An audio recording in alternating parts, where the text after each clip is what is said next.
Last week, we saw what happens when two super siblings try saving Gotham, then get their emotions warped by Psycho Pirate. Specifically, one died after exhausting his powers in an attempt to destroy the city, and the survivor is crippled with fear and anguish. Granted, that's just one study. We'll need a whole lot more metahumans driven bonkers for a more scientific consensus. Hello, I'm the Angry Spork, skipping over this title's portion of Night of the Monster Men as we continue taking issue with Tom King's Batman run. With issues 9 through 14, I Am Suicide.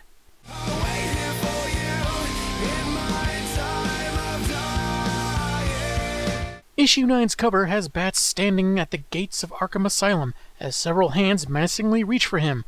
It's like he's teasing them at this point. You want to kill me, but you can't reach me, yeah. The Tim Sale alternate has him chained and buried under a pile of skulls sat upon by Bane. Apparently he wanted a throne of skulls, but didn't want to put in the effort to making it chair-shaped. Now he's going to pay for his laziness with a lack of lumbar support. With artists Michael Janin and June Chung, we begin with Bane expositing about growing up in one of the worst prisons in the world.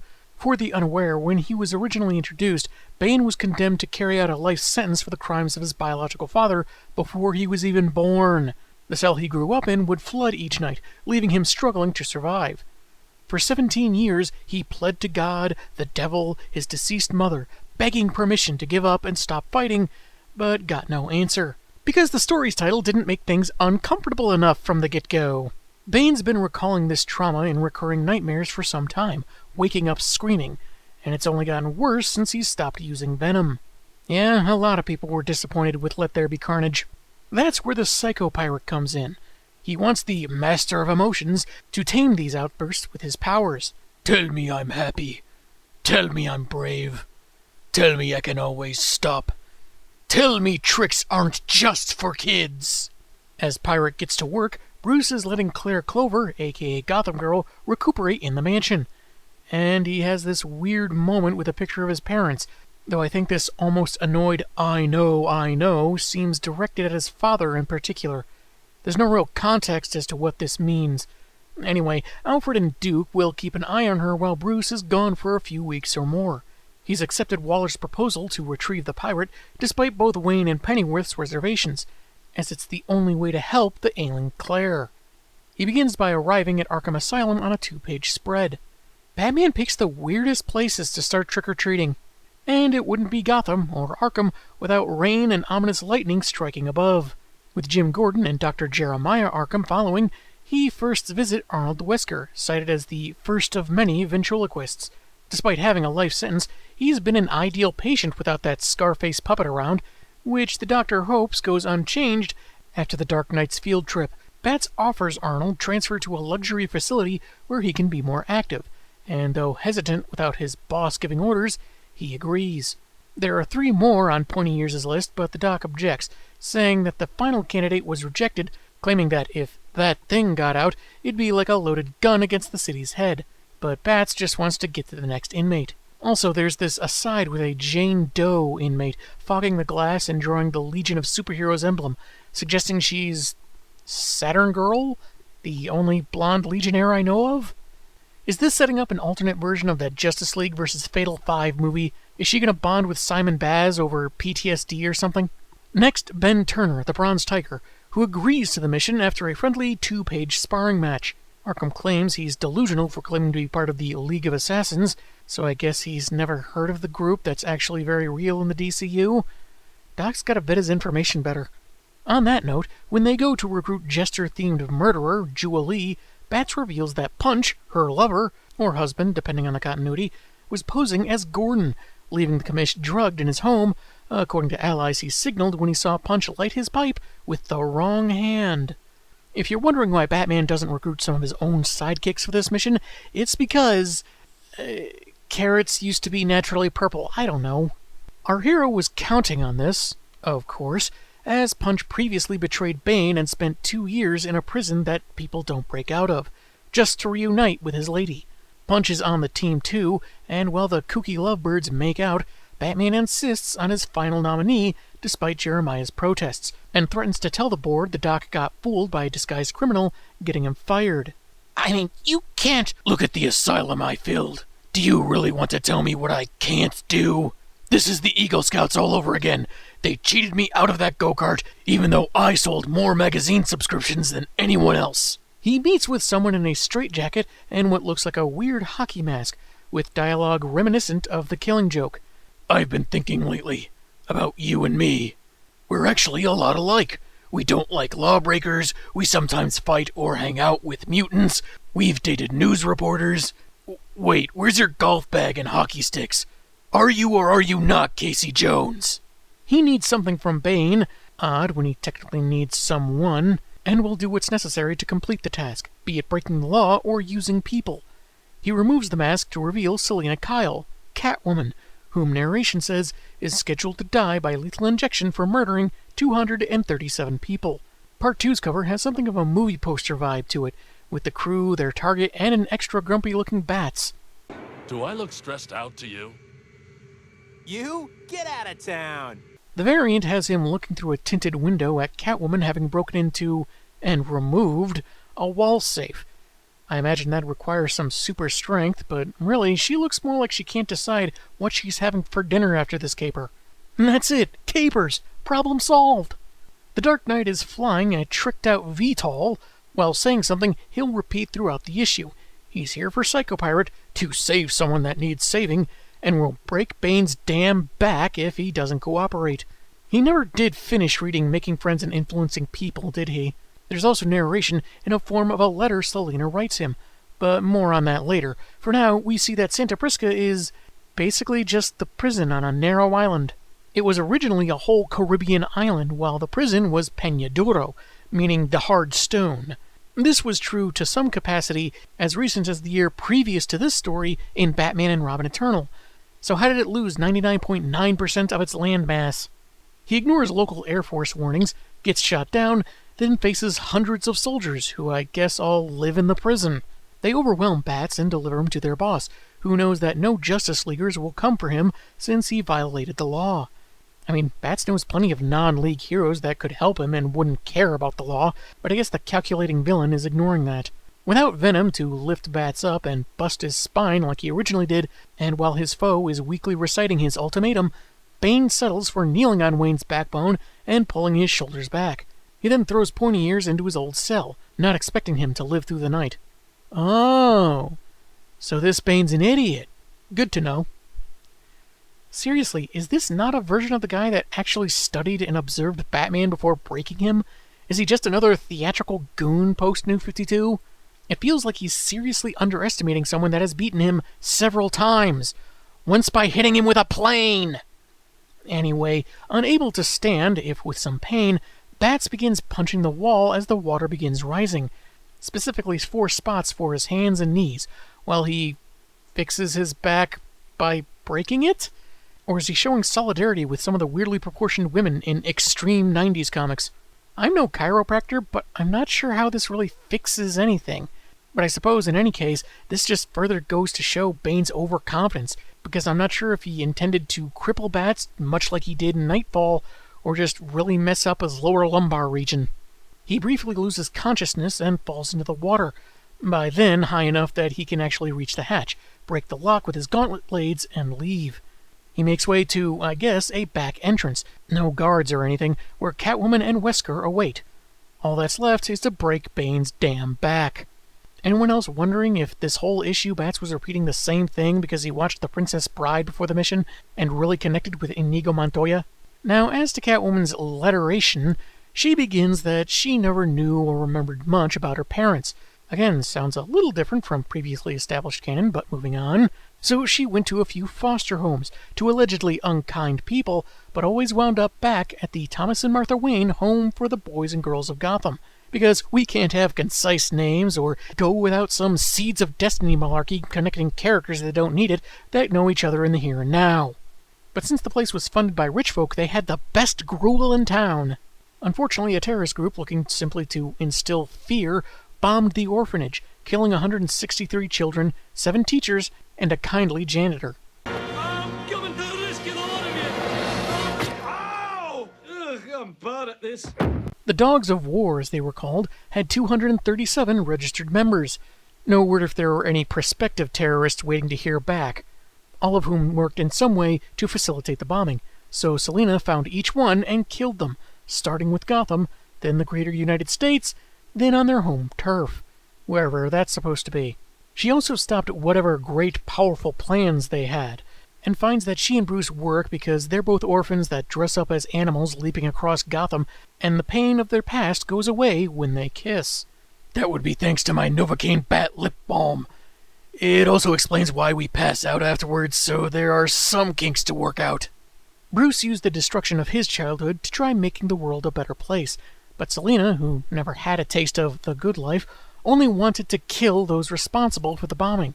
He'll always want to be that boy in the family portrait hung up in the orphanage, and she'll be the girl admiring the Wayne family, pretending to laugh and play alongside them. Though perhaps she's wrong, and there'll be hope for them yet someday. When he forgets the better world and feels left behind, their kiss will last. So the best thing for their relationship is for him to succumb further to cynicism and self-interest? Gee, I wonder why Selina never went into couples counseling.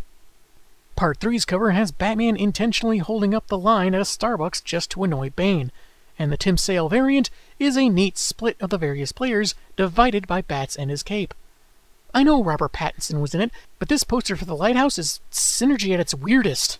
We flash back to Bats chasing Catwoman across a couple 2-page spreads. It's a back and forth of you did this and I know that and repeating each other, as if Selina is kind of playing around and Bruce is uncharacteristically indulging her when both know what's going on.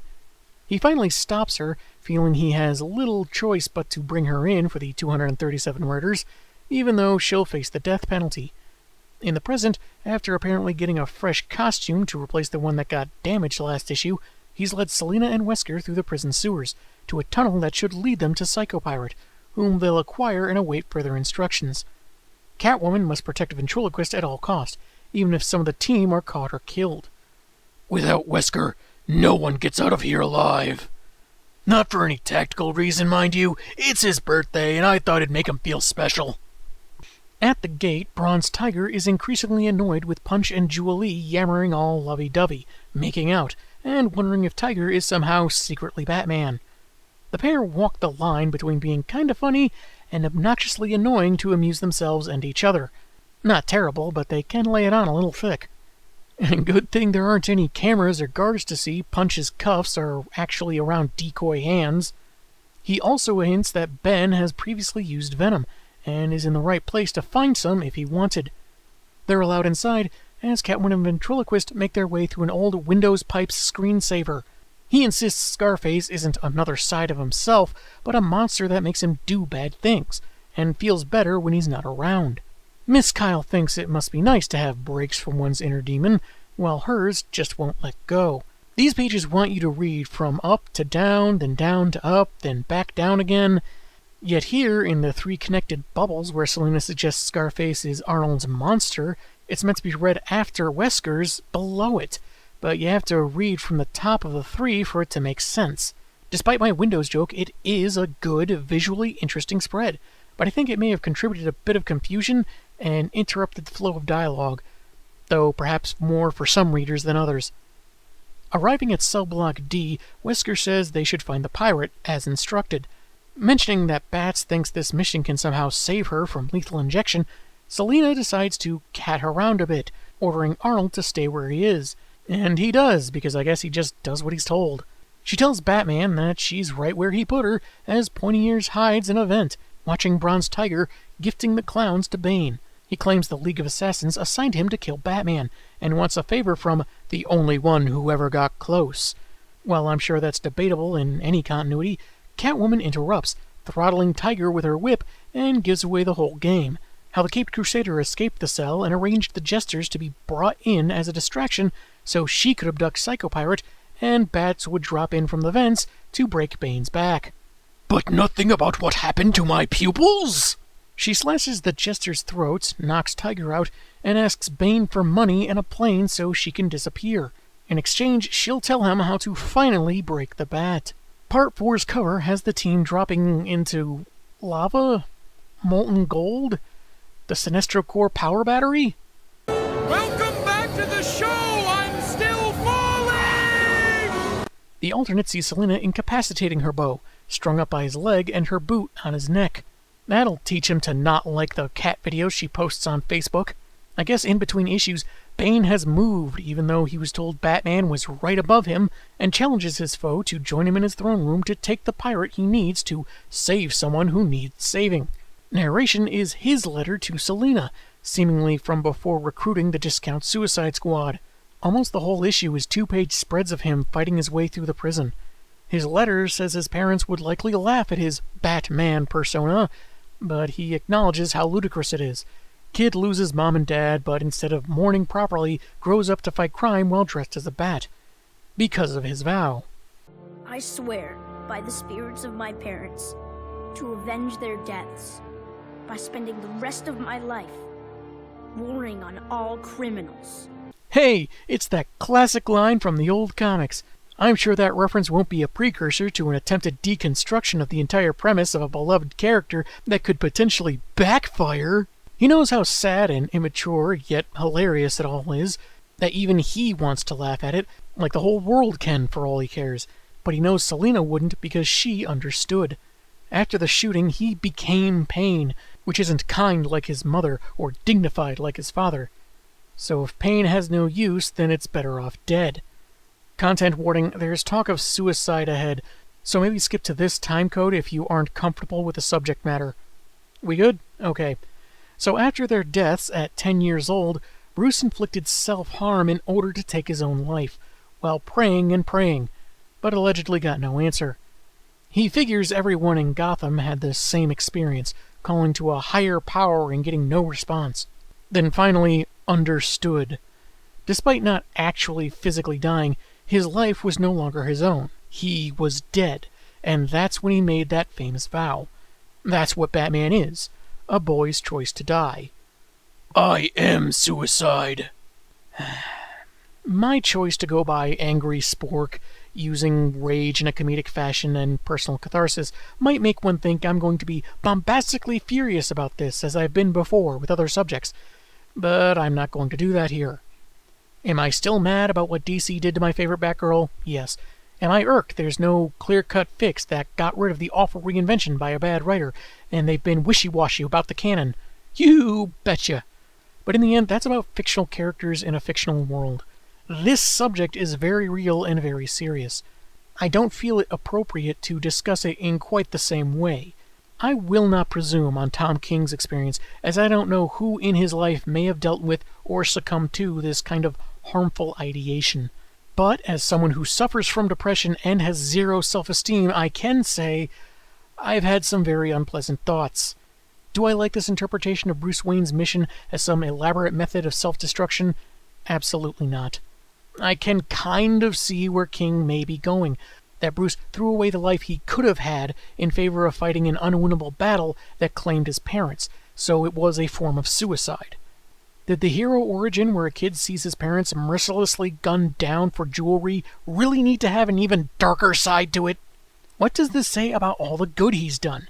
Not just who he's personally saved, but those he inspired, the symbol he's become of what someone can do with the tools at their disposal, the charity work, the civil and social boon his philanthropy has given Gotham. Kinda hard to do that when you're dead. I remember reading in a book called Rise from Darkness, a piece of advice to people who felt so stuck they thought about ending it all. To give their lives to something. Charity, volunteerism, a vocation, something that would aid other people. Thomas and Martha were taken by a crime that could have affected anyone, rich or poor, so Bruce tempered himself, physically and mentally. To avenge them, yes, but also to protect innocents. Help those who can't help themselves, to keep another kid from suffering his kind of loss. In a way, he did give up his life, not in the way King seems to suggest, but to a cause greater than himself, and with the exception of this story, previous versions of The Dark Knight seem to be fairly aware of this. But for this story, perhaps his prayers were answered, and those of other Gothamites, just not in the way he expected, which is totally in God's wheelhouse. I mean, if every prayer I asked for was answered the way I wanted, don't you think I'd have superpowers by now? By the way, do you think I could finally... Okay, worth a shot. he thinks Catwoman feels the same way, implying he thinks she is also suicide, because someone who's made that choice can see it in another, and they can see it in each other. When they kiss, their pain goes away because they share their deaths. Also, that she's a fraud for claiming to have killed those terrorists because death is a choice and they can't take it from anyone else. Have you tried telling that to your parents' tombstones? Seriously, what is even this death metaphor anymore? Bats locked her up because he couldn't find the truth, but one day soon he'll free her, find out the truth, and they can put on their masks and laugh and laugh and laugh. So they won't be watching Big Bang Theory? Batman finally reaches the throne room at the center of the facility, where Bane tells him he's been betrayed and defeated, and asks what's next. Street Fighter tournament on Xbox Live? Part 5's cover has our hero in a headlock, possibly about to get the most epic noogie ever, while the variant has a sullen-looking Wesker and Scarface in the foreground. Either his jaw mechanism is malfunctioning, or he's shocked by what censors let on afternoon basic cable TV these days. Amanda Waller lets herself into the cave to get some computer files for an upcoming project, apparently related to the Justice League vs. Suicide miniseries. Good thing he's away on a mission she planned, possibly dying, after she lost control of Hugo Strange and Psycho Pirate. Given her expression when maligning her incompetence, maybe things didn't get as out of her control as I Am Gotham let on. Which does seem deviously subversive and appropriate for Waller, so good work on that. Arnie stays put, Bronze Tiger is in a cell with other prisoners procuring some venom, and the Jester couple's bodies are headed for an incinerator. Bats gets knocked around by Bane, who opines on how alike they are, seeking out monsters to die fighting. He starts monologuing. He says they do this because they're too weak to off themselves. Suicide really isn't a sign of strength, but he's the villain, so don't take him seriously, I guess. Rather than Venom, the real cure to this weakness is Psycho Pirate. All Batman needs to do to be better is to say he wants to be happy, brave, and know that he can always stop. Instead, he wants to break Bane's back. As the villain resumes pummeling, Punch and Julie are alive, their nick injuries faked, and surviving the incinerator with a bubblegum-like substance. Tiger broke free of his cell and found Wesker still waiting. Come on! Yes, coming on. Phrasing? Deciding he'd been thrashed around enough, Batman gives Catwoman the cue to deliver a flying kick to Bane's lower spine. Tiger and Wesker arrive, the former told to secure the door, and the latter tasked with getting their target. There's a whole page of Pirate laughing at the notion of being subdued by a puckish man who looks like he fell out of an audition for the Drew Carey show, repetitious incredulity, before he tries instilling fear in the ventriloquist. Instead, Scarface manifests from his bare right hand, having stayed quiet to get out of Arkham. Despite all the Pirate's commands to be scared, he's taken out in 2 punches, because no one controls Wesker but Scarface. And Batman. And Catwoman. And Bronze Tiger. And it does seem inconsistent, but one could argue Scarface was fine with Wesker being out of harm's way, staying put or guarded, but took action when someone tried to manipulate his mind. Tiger punches him unconscious, thinking it's impossible that they got Bane to willingly bring out Pirate for the taking, but Catwoman, blasting them an escape, says it's not impossible, it's Batman. A phrase mentioned in the previous arc, but also a marketing tagline if ever I heard one. Before leaving, Bats tells the incapacitated Bane that if he feels tempted to leave his home for a monster and gets himself hurt, he can always choose to stay safe for the rest of his life by remembering that he's brave, happy, and can always stop. If you put those words on a motivational poster of a duckling, I think he might be convinced. The team is on a raft made of the same bubblegum material that protected the Jesters, drifting toward the waiting Bat sub. Punch and Julie will go back to Arkham with monthly visitations. Tiger will be released on parole, and Wesker will be moved to that better facility Bats mentioned earlier. As for Catwoman, he kisses her. Feels like not the smartest move with conscious villains around, but whatever. And they lament there's nothing to be done but to return her to custody. The story ends on Bane's men finally entering the throne room as their injured leader repeatedly demands venom.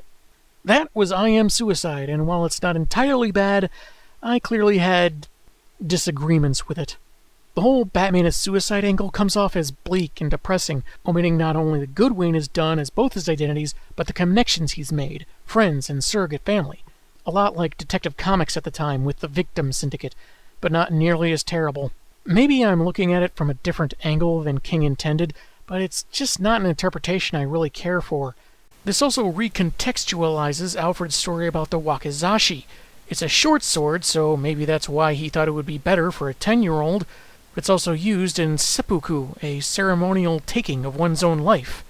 It's kind of weird that a guy like Alfred, who's reputed to have worked in British intelligence before becoming a butler, wouldn't have known that. That aside, while I can give props to Waller's opportunism in the cave, leading me to believe she may have had more to do with the Gotham's going bonkers, I would think Batman would be more suspicious of her, since he's a detective who doesn't just hand out trust. I like the idea of the brutish luchador wanting to use Psycho Pirate to tame his tortured mind, but what's keeping Pirate from disobeying him, making him a timid, fragile shell of his former self like he did Gotham Girl? He even boasted how he could control godlike beings, so why do this for Bane? And what's the extent of his power? Because the big guy seemed like he needed Sci-Pi around constantly, which is why he's so angry at the end, but Claire is still messed up long after being hit with his powers. Also, not entirely sure why he's naked the whole time.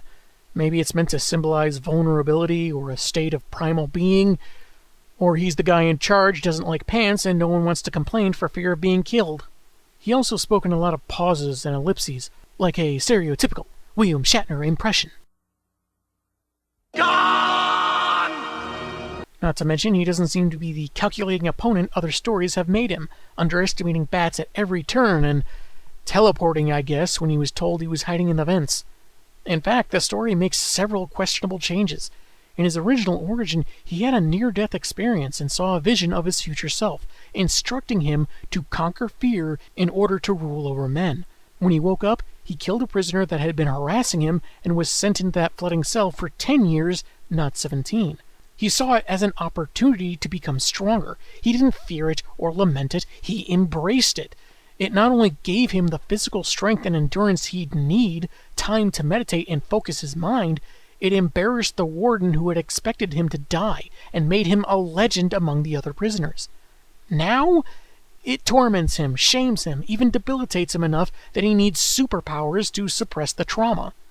It's not the worst retooled origin of a DC character since 2011, but it suffers from the same problem. Namely, you have to ask yourself, do these changes make any real improvements? So far, I can't say that it does. Wesker facing the pirate was a clever surprise, his mind surprisingly immune to such manipulations. The misdirect with Catwoman was actually pretty good. While there's enough tension to support the idea she might turn on Batman to save herself, assured that he would be able to get out of this alive, at the same time it didn't feel entirely likely that they brought in a couple characters just to kill them off, so there was enough doubt to suggest that she wasn't really betraying Batman. Maybe Bruce didn't take any of his personal allies because he didn't want them involved in legal international beefs, so agreed to Waller's terms, though I can't imagine Damian or Jason having much of a problem. I'm not familiar enough with Bronze Tiger to know if he's done right here, especially where the use of Venom is concerned, and I don't know about the Jesters, other than pre-Flashpoint, they used alien technology, were married, had a kid, and that they're based on old puppet characters from Europe. Punch and Judy. The dialogue veers into Bendis-level repetition at times, and while I didn't much care for King's spin on Bruce's youth, there were some flourishes that leaned toward the poetic, feeling a little heavy-handed, but it didn't feel as hammy or desperately out of place as other examples I could cite. There also seemed to be some bookending with moments throughout. Like Bane's nightmare, one page sees him age 17 years, the page after that explains his plight, and the third page is a progression of age reversing the first page. Selina and Bruce writing to each other, with an entire chapter between letters, and the flashback of their chase, with Catwoman's nose, bookended with Batman's enoughs. Could be nothing, but it was noticeable enough that I think it was an intentional choice for some reason. And maybe we didn't need all these two-page spreads, even if some were done very well. It feels like a bit of a step down from I Am Gotham. The more I thought about it, the more it bothered me. But we've still got a ways to go before this run is through, and maybe more things will be explained. I'm the Angry Spork, and man, have I got issues.